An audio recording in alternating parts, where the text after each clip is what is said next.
En los muchos aspectos en los que Japón se destaca, hay una estadística en particular que lo diferencia completamente de cualquier otro país del mundo.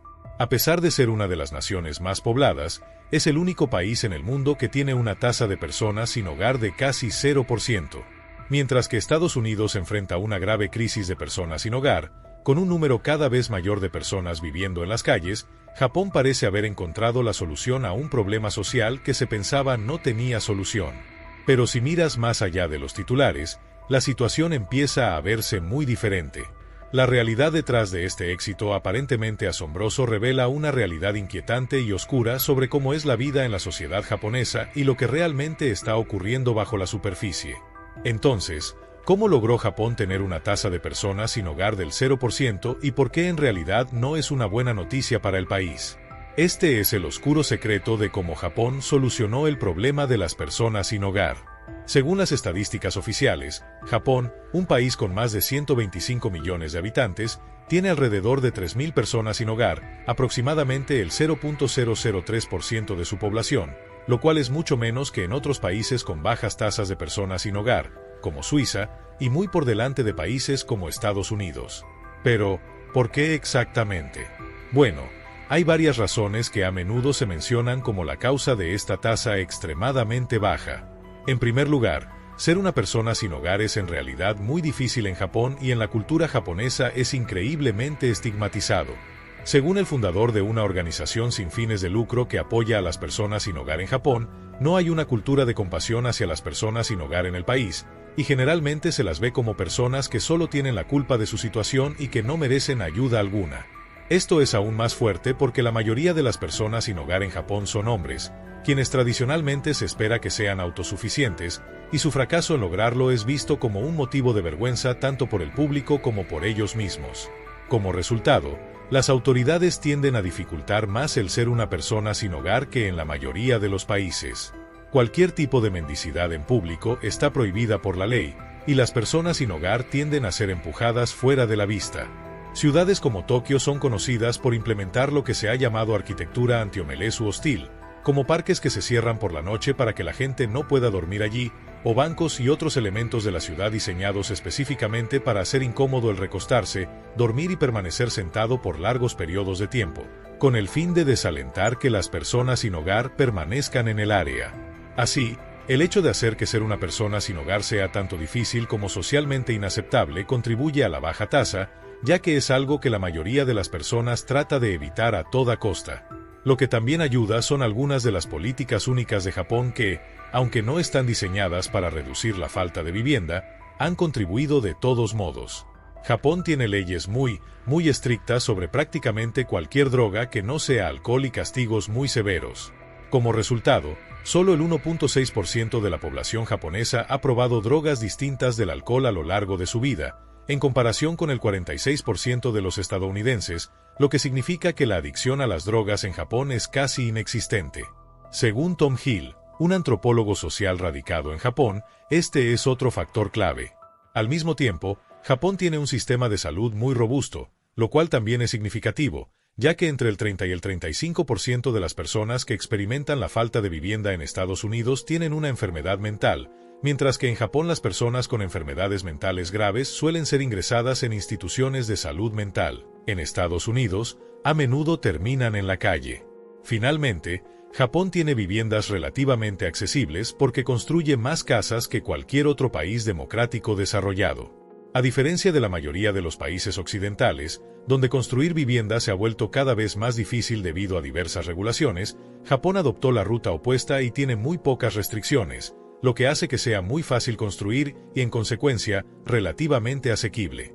Todo eso suena genial y, a simple vista, Japón puede ser un ejemplo de un país que básicamente logró resolver un problema social importante, excepto que eso no es realmente cierto.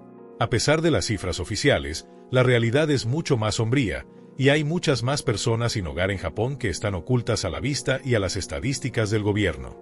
¿Cómo es eso posible? Como habrás visto en otro de mis videos, en la década de 1990, Japón experimentó una grave crisis económica cuando colapsaron los mercados de valores e inmobiliarios. En los años siguientes, se volvió extremadamente difícil conseguir un trabajo estable y bien remunerado, y millones de personas se vieron obligadas a sobrevivir con trabajos temporales y mal pagados. Muchos de ellos nunca lograron recuperarse y se convirtieron en lo que se conoce como la generación perdida de Japón, personas sin estatus, sin lugar en la sociedad y sin futuro. Como consecuencia, muchos de ellos no podían mantener un apartamento y pagar el alquiler cada mes, incluso en un Japón relativamente asequible. Pero al mismo tiempo, harían cualquier cosa para evitar vivir en la calle, para evitar la vergüenza y el estigma social que esto conlleva. Así surgió el fenómeno de los sin hogar cibernéticos. Básicamente, Japón tiene una amplia red de cibercafés e internet manga abiertos las 24 horas, donde las personas pagan por hora y pueden quedarse tanto tiempo como quieran. Desde la década de 1990, muchos miembros de la generación perdida de Japón comenzaron a usar estos lugares como refugios temporales. No tienen camas, pero la gente a menudo duerme en los cubículos de computadoras, y con el tiempo los cafés ampliaron sus servicios para ofrecer alimentos, bebidas, ropa interior limpia o duchas. Gradualmente, esto se convirtió en una industria en sí misma y hoy en día los cibercafés son básicamente un concepto único de refugios comerciales para personas sin hogar en Japón, refugios que debes pagar por tu cuenta y que, por cierto, no son tan baratos. Los precios para una estancia nocturna en un pequeño cubículo varían entre 17 y 28 dólares. Los refugiados de los cibercafés, como se les conoce en Japón, suelen tener algún tipo de trabajo temporal o a tiempo parcial que no paga lo suficiente para alquilar un apartamento, pero sí pueden permitirse pagar unas pocas horas en un cibercafé cada noche. Estos refugiados de los cibercafés son personas sin hogar, no tienen una casa ni una dirección permanente y están excluidos de muchos aspectos de la vida, pero no parecen serlo. No duermen en la calle, trabajan y hacen todo lo posible para mantener una apariencia limpia, bien arreglada y educada para evitar la vergüenza que conlleva ser una persona sin hogar en Japón. Por eso se considera que las estadísticas del gobierno sobre personas sin hogar en Japón están muy subestimadas.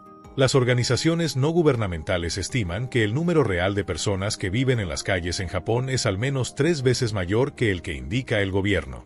Y eso sin tener en cuenta a las personas sin hogar cibernéticas que pasan las noches en cibercafés durante al menos algunas horas. Si se incluyeran, la cifra real sería radicalmente diferente, ya que en 2020 se estimó que al menos 15.000 personas vivían en cibercafés en Tokio solamente, 5 veces más que el número oficial de personas sin hogar en todo Japón.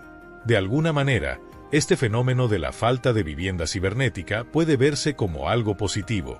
Por un lado, ayuda a las personas a evitar caer en el fondo de la sociedad y les permite mantener cierto nivel de dignidad, aunque no tengan un hogar. Pero al mismo tiempo, la existencia de los refugiados de los cibercafés demuestra los problemas increíbles que enfrenta la sociedad japonesa. 1/3 de toda la fuerza laboral japonesa, más de 22 millones de personas, son trabajadores a tiempo parcial o temporales, no por elección, sino porque no pueden conseguir un trabajo regular a tiempo completo. No todos ellos son personas sin hogar, pero la mayoría solo reciben el salario mínimo, luchan por pagar un alquiler normal y no tienen perspectivas de que su situación económica mejore mucho. Así que, aunque la tasa oficial de personas sin hogar en Japón es mucho más baja que en EU, el porcentaje de personas que viven en la pobreza es en realidad más alto en Japón que en Estados Unidos.